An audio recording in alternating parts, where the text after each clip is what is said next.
What it do? It's your boy Wisdom Trades, Wisdom Capitals. It's 2025 March. It's literally the third month of the year, and our trading is not really going good. Our trading is going really horrible. As you could see, December was this is so I basically started trading last year, May 2024. Been taking it seriously, been trading every single day. And I basically been just writing down my stats of everything I've been doing. May, it was just beginner's luck. June, 131 minus. July, losing 298. August, 1,080. September, 358. October, 266. November, $37. In November and December, the market was hot. So I feel like I was doing the only thing differently that I was doing is I was trying to keep my losers short, but I was only trying I was only pushing size in one strategy. I forgot what I was even going to say. But the only reason I was able to lose a little bit in November was because the market was hot. And when the market is hot, like when you revenge trade or when you take a Hail Mary and the market is hot, you're going to get lucky. And the market is, you're going to win that trade.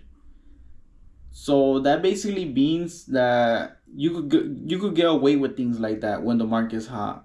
But when the market shifts and you're still doing the same things that you're doing, you're you're losing trades. Then you revenge trade. Then or you take a Hail Mary with big position size just to break even. When the market is not really hot, like you cannot get away with those things. Like that those things are what's going to kill your account and is what's going to make you in a deeper drawdown. But yeah, from November to December, I was able to make about like $700 in profit. From November 11 was when I started doing things differently. So I've been having green weeks ever since then. 121, 143, 60, and all of December as well. So I made $750 profits from November to December, 752. And coming into the new year, which is January, February, and now this month, March of 2025, I just been doing hella fucking shitty. I just been doing really bad. One, well, in the beginning of the month, I was trading with I honestly it's something that I've been noticing that every time in the beginning of the month or the beginning of the year or a special day for you like a birthday or whatever it may be, like the beginnings of something, of a trading day, most traders, well, it happened to me. I was pushing size. I was pushing size at the beginning of this year because I was already up like $750 profit, and I've never been up like that. So I was too confident. I was way too overconfident. The market conditions were shifting. It was not hot anymore. I was deviating from my strategy. I was trading dip buys, which I usually do not. And then I was pushing size. So that's what made me lose January, February, March. January, I came in pushing a lot of size, went into a negative with 143, my worst day, I believe. And ever since that day, I just been going downhill. Like, yeah, I'll have some green days, but the red days, they basically wipe all of those down. It's basically when I take like 3 steps ahead, 3 steps forward, and then I take one big step backwards. So that's how my trading is going for this year. January losing 307, February losing 184, March losing 173, which is, just looking at this, is so crazy to me, honestly. It's like bro, like this just makes you question yourself even more. Like, do you even know how to trade? Do you even have the skills to trade? Do you even know what you're doing? Because obviously when I was making profit, it was because the market was hot. Like, I was still doing the stupid shit I was doing. I was over trading, being in the hole, starting my day wrong, starting my day in the losing trades, digging myself a hole in the day, and then at the end of the day just leveraging, throwing a Hail Mary in a random ass trade, and then that trade makes my money back. And then I wake up the next day and I do the same thing. I dig myself a red hole in the day, the beginning of the day. And then I just keep on digging, and then until I try and take a Hail Mary. And yeah, it's trading like that is so trading like that is just so crazy, because it's like a negative loop. It's a negative habit loop where you're just doing the bad habits. So yeah, looking at my stats, honestly, just looking at my stats right now, it's making me hella depressed, to be honest. But yeah, can't really do nothing about it. Literally, I can't do nothing about it. So my trades today were so horrible. I lost $53 today. $29 was from stocks. The other rest was from a dumb options trade that I played. Impulsive. But yeah, now that I show you guys how I'm doing, how my trading is going, I'm gonna back test. So I made profit. Like, I'm telling you, from November to December, I made $752 profit. This year to date, I'm down $665. So I'm like in the big drawdown. But I still have like $86 profit from that green streak run that I went. So honestly, it's just, at this point, it's sooner or later, I'm gonna just give all this back, and it's going to be negative sooner or later if I keep on going, if I keep on trading and doing the things that I do every single day. Because obviously I'm not changing. Obviously I'm still losing. Obviously I'm not having consistency at all. No consistency at all. Just with my losers. And my winners, I mean, I guess a little bit of consistency, but it's like I'm winning $10 days and losing $50 average. It's just ridiculous, to be honest.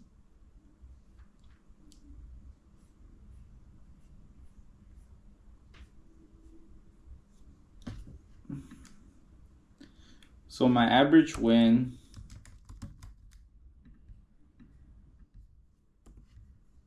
so my average win for my month is gonna be like $10, $14, and my average loss is going to be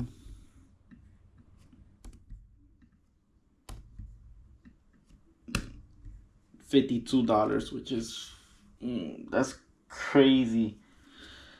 And my average daily is negative $15. So meaning, if let's say tomorrow I decide to trade, it's more than likely that I'm gonna average that day that I'm gonna lose $15. That's basically what my average daily is telling me. And going back on all of my months, my average has been what this month is -15. Last month was, by a miracle of God, slightly okay, $9.71. January was -15 again. December, my best month ever, was positive $18. That's the first positive month I ever had in my trading career. November 2024, -$1 because I was cutting my losers, making them short. October, -12. September, -17. August, -49. My worst month ever. July, -14. June, -6. May, +$4. So that means that I've been averaging -$15, $10 to $15 per month.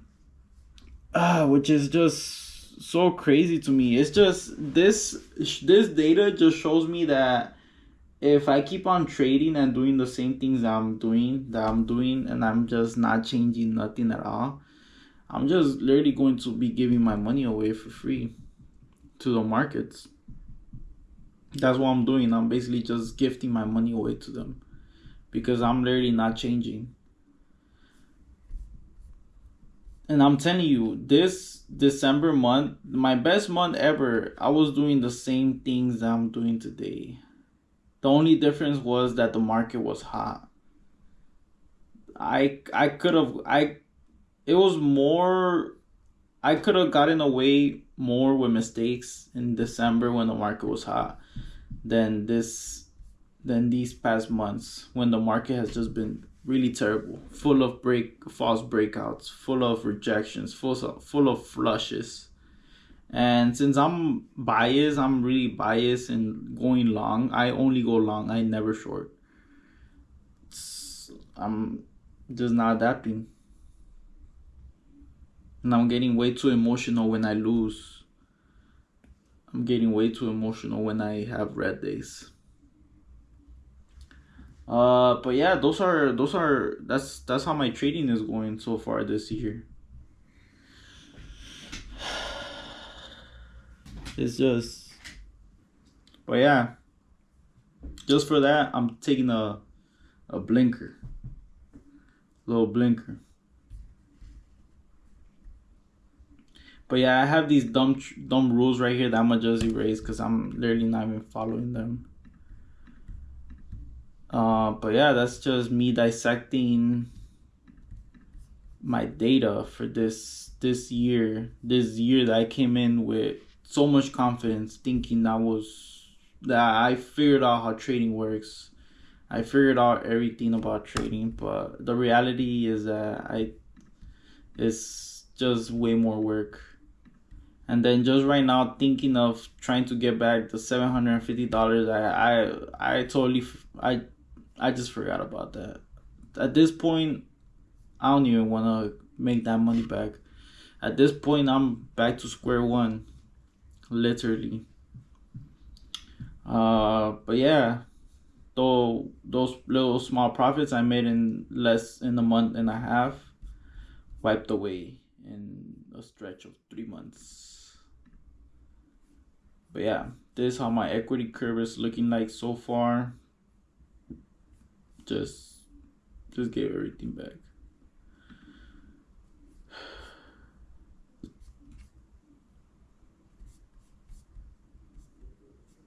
Yeah. Tag breakdown for what are my most profitable strategies that I've tagged. Well, obviously, the ones that I'm losing the most money is buying early dip buys, being too early for the dip buy. Chasing breakouts is where I lose the most money, when I just start chasing.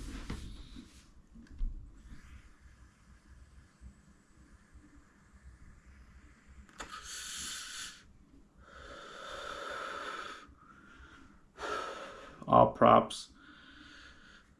My most profitable strategies: EMA 45 dip buy, buying the dip buy straight out the EMA.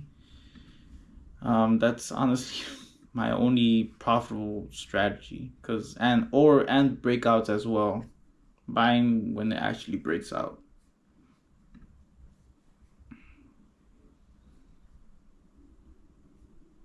I'm gonna just show you guys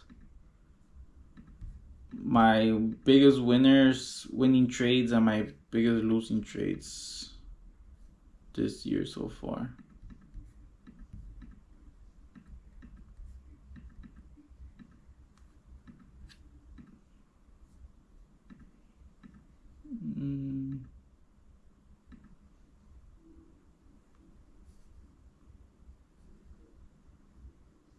Okay, so Nito, this one I haven't really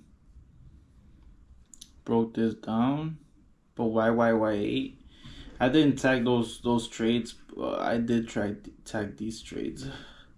Oh, this one I just went in with a lot of size. I went with 500.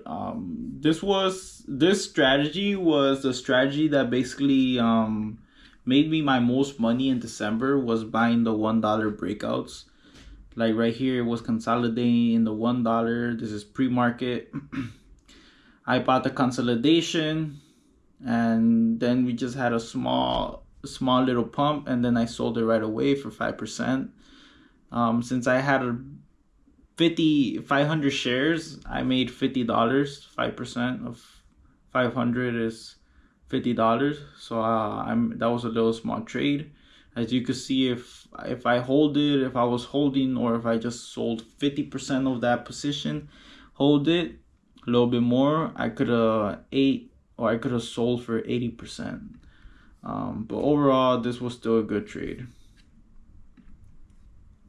And I know that I should just only focus on my $1 breakouts, because that's what has made me the most money, and that's honestly that's my number one profitable strategy that I found out that I could make money consistently with, just focusing on the $1 breakouts.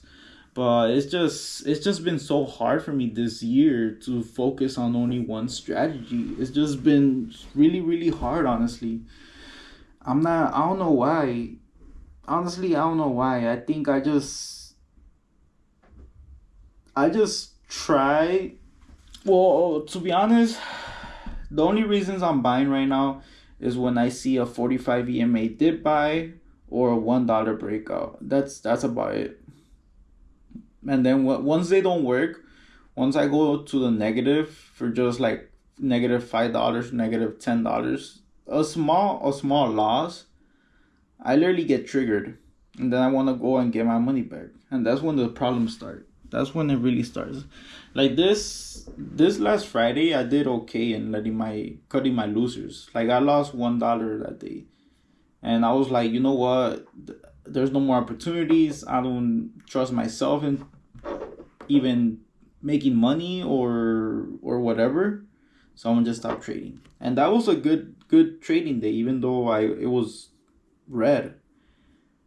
But I just did not learn today. Like today I was -$25, which was my max loss of the day, and I still kept on trading, and I told myself, like, just walk away, walk away, walk away.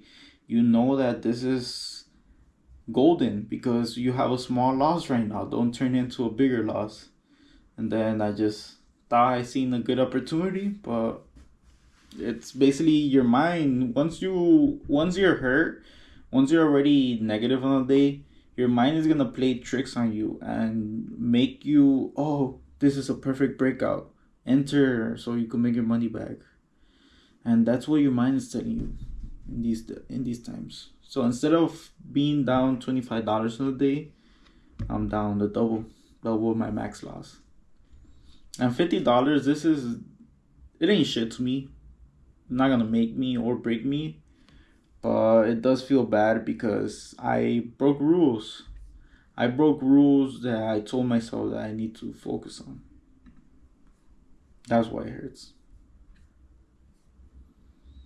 BMAR. Like, I'm not sure why I did not tag these. Let's just go to the first. Like Nito, this was a really lucky trade. This was like a Hail Mary, so I only want to show you guys that trade. CGBS, that was a really good trade.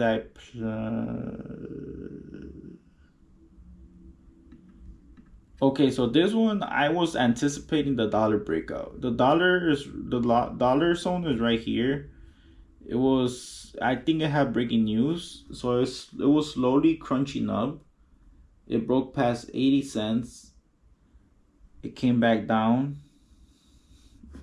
It tried to retest 90 cents. Came back down. It bounced from 80 cents and I entered, I think 100 shares. But then it just had a good rally, broke past 90 cents, and then I just sold at 94, I believe. And then I was holding a couple of shares so I could get that $1 breakout, but it didn't have it. Then I sold. So that was CGBS. Ended up winning $50 on that. Why? I already showed you guys 57 on that one. BMAR. Kind of remember this one. Oh, but this is what I'm talking. This is what I mean when I'm chasing the 45 EMA dip buys. This line is a No, that's a BWAP. This was a BWAP dip buy. So it was kind of a breakout as well because it broke past $3. But yeah.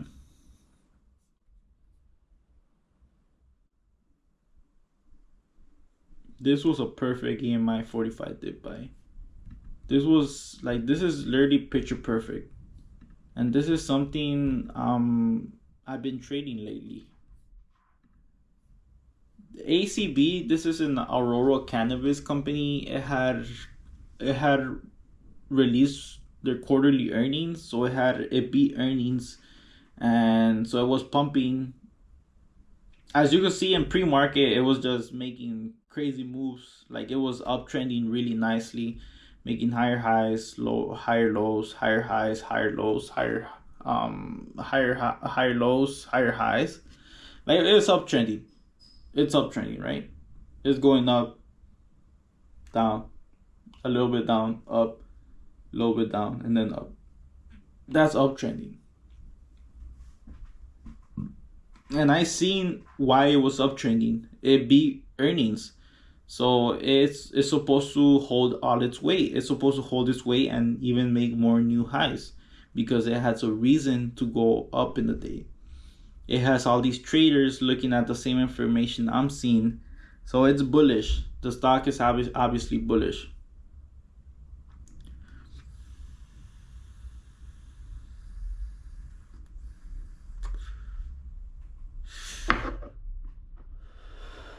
So stock is obviously bullish.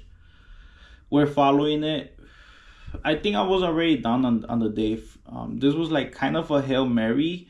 Well, kind of not a Hail Mary because I was down on the day and I took a break.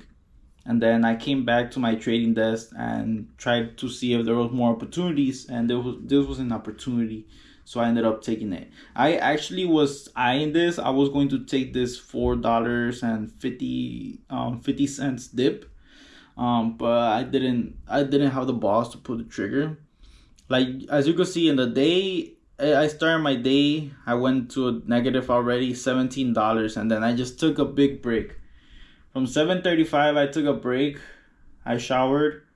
I walked, did whatever to distract my mind, and then came back to my trading desk and seen if there was more opportunities. Then I seen ACV. It was perfectly trending up. Like this is what I was looking at. It was perfectly trending up. This was what I was watching before I even took the trade. I was watching it perfectly trend up, so I was like, okay, let price, because it's already overbought. Let price retrace back down near the 45 EMA, which is this blue line. Let price retrace back down to 45 EMA so it could give buyers another new opportunity to jump in the stock, or just let people take some profits, but let it come back down to oversold levels so I could enter again and ride it all the way back to 550 or the highest high, and I'll make that my target. And it was about 10-20% trade. So I was like, okay, this is pretty decent. I know the 45 EMA dip buy strategy. I know that it's really good with stocks that are trending on the day and stocks that have a good catalyst. So this was a good opportunity for me. I felt good. So I was just looking at it. I was looking at price. I seen price come back, retrace near the 45 EMA dip buy. As you can see, it's getting near, right? It's getting near. I'm waiting for that touch. It touched 45 EMA dip buy. I bought. I entered $5. Risk. I always risk about 10 to 20 cents. Not 20 cents. That's it. It depends. But for right here, since it's I always risk 5 to 10%. That's it. 5 to 10%. Usually, if it has a lot of volatility, I'll risk 10%. Just to let it breathe. But yeah. So right here, I entered at $5. I'm going to risk 5%. So I'm gonna put my stop loss at like 480, 485, around there. And I'm gonna have my target all the way the highest high, which right there is about 10%. So it's a 1 or 2 risk to reward. So I'm waiting. And I think I did have big size on this because, yeah, I had like $500. 500 precision size, which is really big. But I'm telling you, this was like kind of a Hail Mary. But at the same time, I wasn't just buying anything. I was buying something that was moving. So right there, I sold at the highest high. I sold the nearest I got to my target. I wasn't going to risk it. I'm telling you, I needed to make profit. I needed to basically break even or just make money on that day. And then I sold 90. I had 100 shares, right?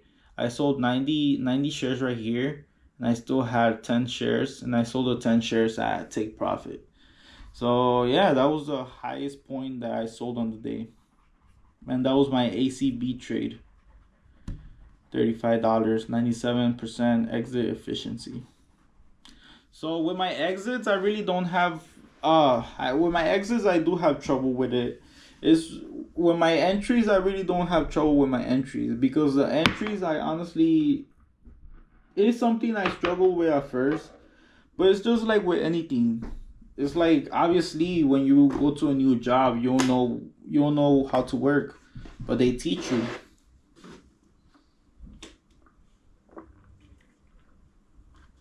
They teach you and you fail, but then you learn. Just like when you're wanna do a new hobby, you fail, but you learn. Just when you wanna play Fortnite, you don't know how to play Fortnite, but you learn. You play it, you fail, you learn. Anything, bro. So I feel like I made that goal a little bit long, but same thing. With my entries, I was like, man, why am I losing? Like, why am I losing a lot? Like, what's happening? And I would see that my entries I was chasing a lot. I would see that I would enter and then it will flush me out. I will enter and it will flush me out. Enter, flush me out. Enter, flush me out. And then I will ask myself, like, is the market against me? Do they know when I'm going to enter and when am I going to sell? But it's like, no, the market's not against you. I just had shitty entries. I was just buying the tops. I was chasing the breakouts, and then I was selling in the false breakouts. And I didn't know that was happening. I didn't know that was a thing. I would just see green candles and I will enter, thinking that I was wanting to buy higher and sell higher.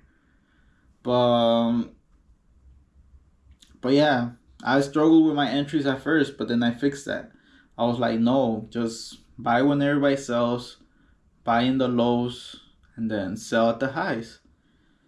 But something that I've been struggling a lot is with my exits. Like, it depends. So if I have abnormal position size, which is like 500 shares or 1,000 shares, if I have $1,000 position size or $500 position size, and I try to hold to my target, it's going to be impossible because it's going to be way harder. It's going to be way harder because I'm gonna be nervous. I'm gonna be looking at my P&L. I'm gonna be looking at the charts all the time because it's money that I'm like kind of afraid of losing. It's money that I'm not used to losing. So that's when you start to be emotional. That's when you start to emotionally sell. But once I trade with, like, let's say I put $25 in or $50 in, I will be way more than comfortable to hold that position all the way to his my take profit. Shit, I will even hold it for the rest of the day. Even if I have one share, I'll hold it for the rest of the day because that's money I'm comfortable losing with. That's money I'm used to losing with. And you usually do not have the emotions, the fear, greed, or nervous emotions when you trade with small size. It only happens once you have an abnormal size. Only once you have money that you're afraid of losing. That's why it's really hard to start trading. Like, trading, you can make a lot of money, but if you're somebody in the mentality that's like, oh, rent is due in 3 days, and I need to make $1,000 out of $200 or $500, it's more than likely that you'll lose your money because you're trading out of a desperate place. And yeah, it's just crazy because I've been trying to have better exits. Like, let me see you. This was a trade that I regret so much. This one.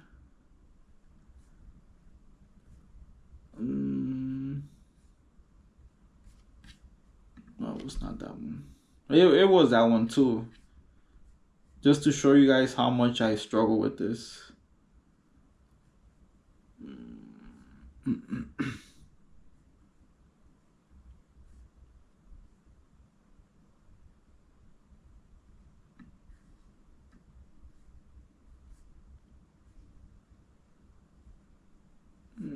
No.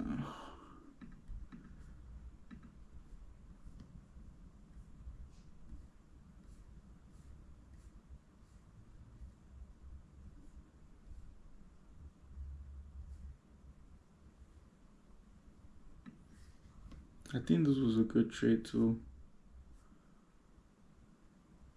Oh, this was a really good trade. I'm like getting off topic, but this one had a good catalyst. And then at market open, I just seen that it was slowly creeping up. I'm going to break above pre-market highs of like around $2. So at pre-market, it came in really strong with strong volume. So I ended up jumping in. I kind of chased a breakout. So I chased a breakout of 2, jumped in, and it just pumped me. And then we halted. We halted back up again, and then I sold around 250 most of my position, still holding like,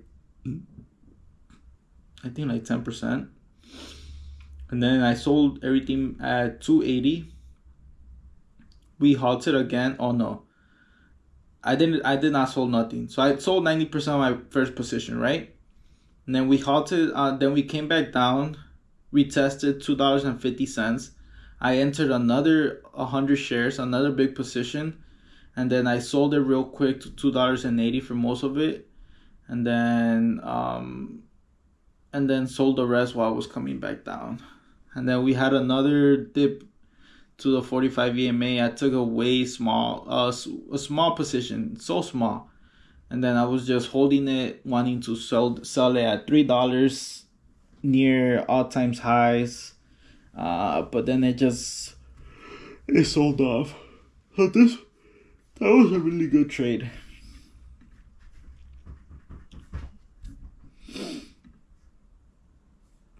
Okay, it was MBRX. This was a trade that I'd be regretting so much. And look at my exit efficiency, 2.9%. This was ay caramba. So I forgot what was the news on this one. I think it was a FDA approval. But this was a biotech. If you trade small caps and you trade biotechs, you know that biotechs are really they're strong. They're really strong.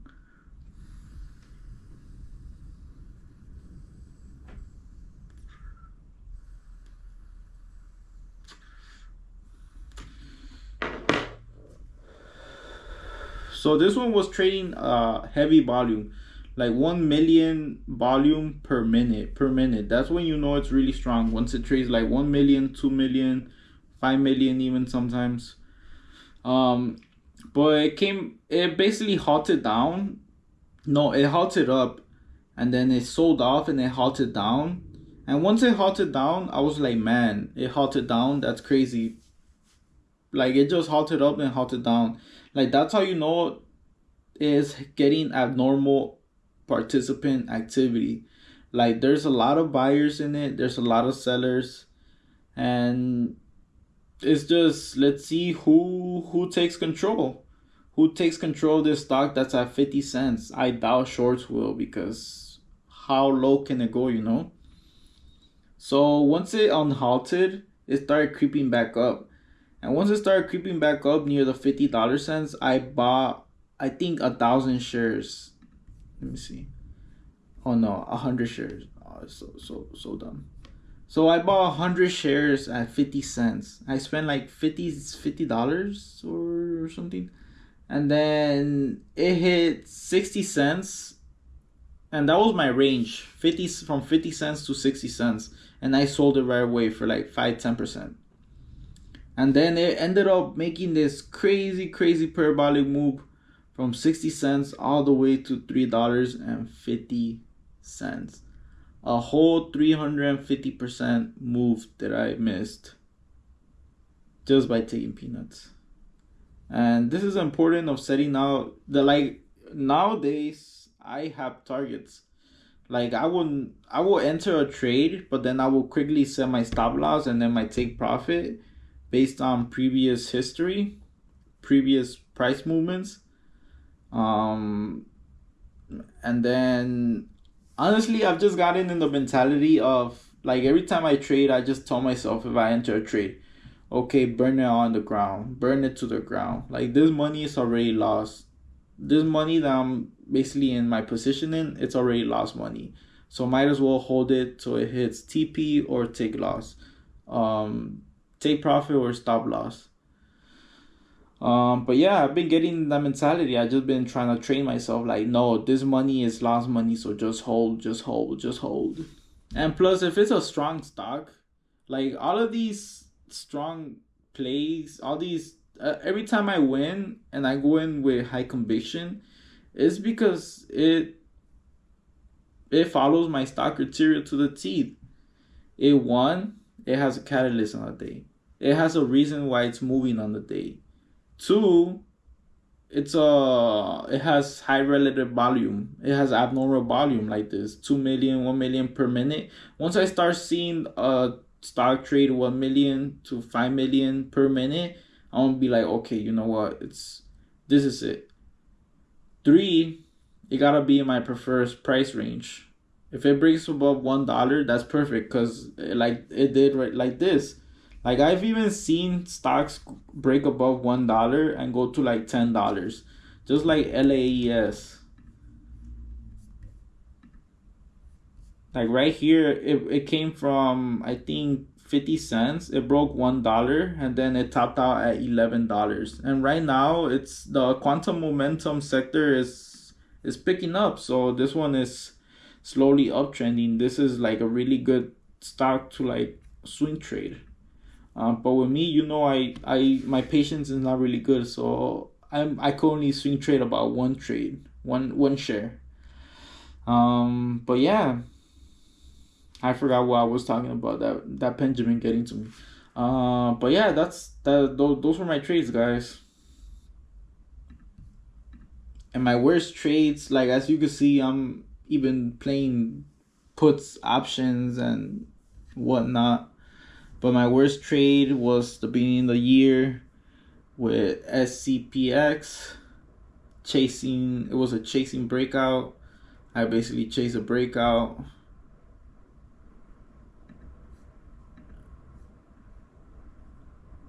So it topped out pre-market at 80 cents, came all the way back down at 60 cents, started consolidating a bit, ranging from 60 cents to 70 cents.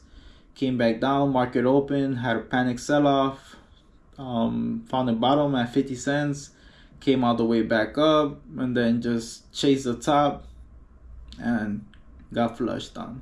And I was already down on the day as well. So this was like, I was down $53 on the day, so this was like kind of a Hail Mary. And I went in with 1,000 shares at 74 cents, making my position size 750, which was really dumb.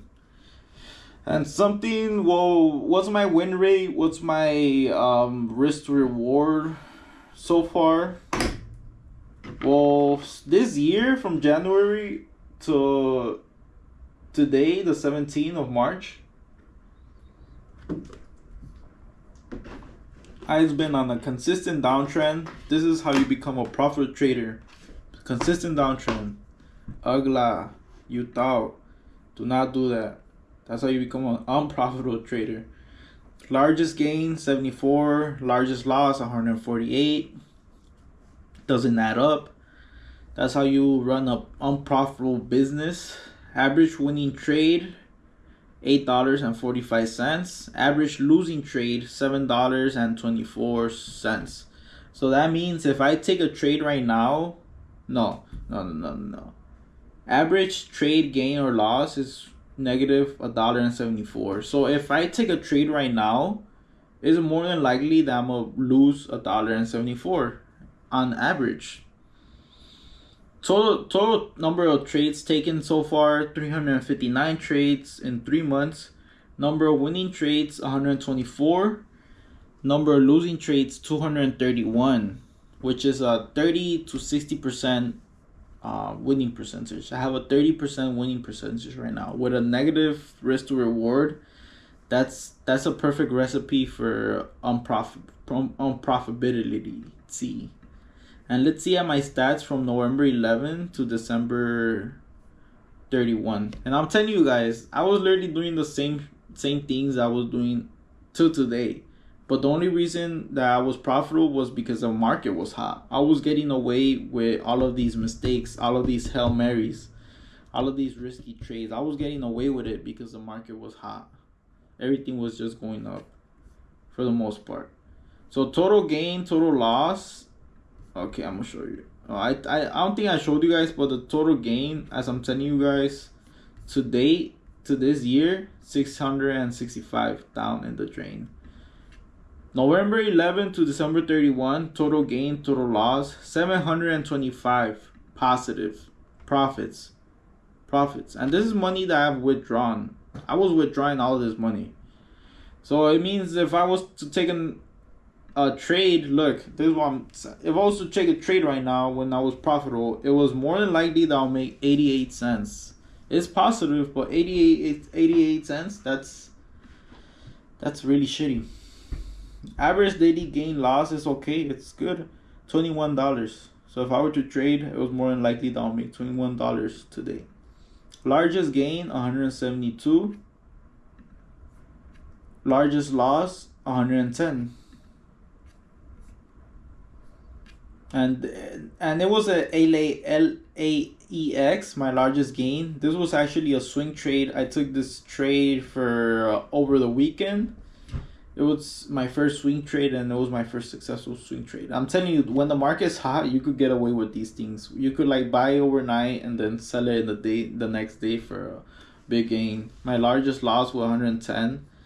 I was more than definitely more than likely that I was down on the day already, and this was a Hail Mary. I think it shows me. Okay, what was I looking at? Okay, my report.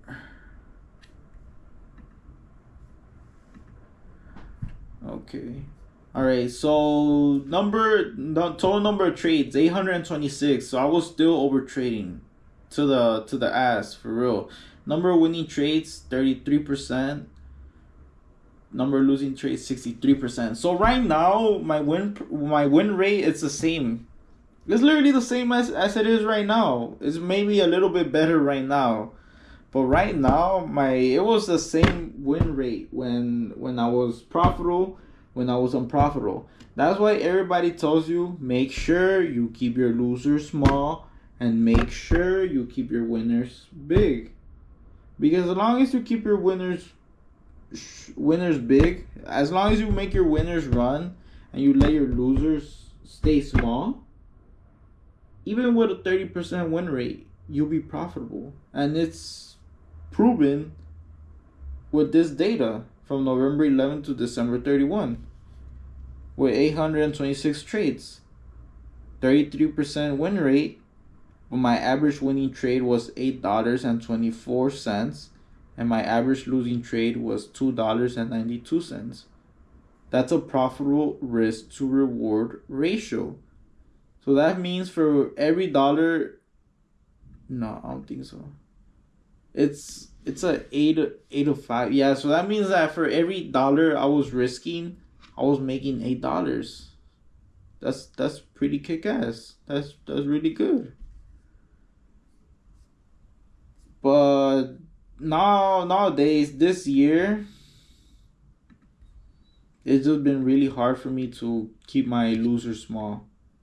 Just because I'm falling into the trap of just chasing, just trying to make my money back. And I think a big factor of that was just focusing on trying to get out this drawdown hole, just trying to get back to $750 profit line and make even more profit. So I feel like just focusing more on trying to get out that drawdown and yeah, just trying to focus on getting on my drawdown, just focusing on trading my P&L was hurting my trading. It is hurting my trading right now, and it's why I'm losing. Is because I'm just letting my losers get more bigger than my winners. And once I have a pocket aces in my hand, just like I showed you guys with MBRX, I don't let my winners run. I cut my winners for shitty peanut profits. Like I obviously know what to do. I know there's a lot of traders that know what to do to be profitable, but it's just hard doing it when you're like in the field, when you're in the game. It's hard to do it. But yeah, it's just gotta do things better, to be honest. Just gotta become a better trader and just focus on having better habits. But yeah, that's about it. I just wanted to break down how my trading is going so far this year.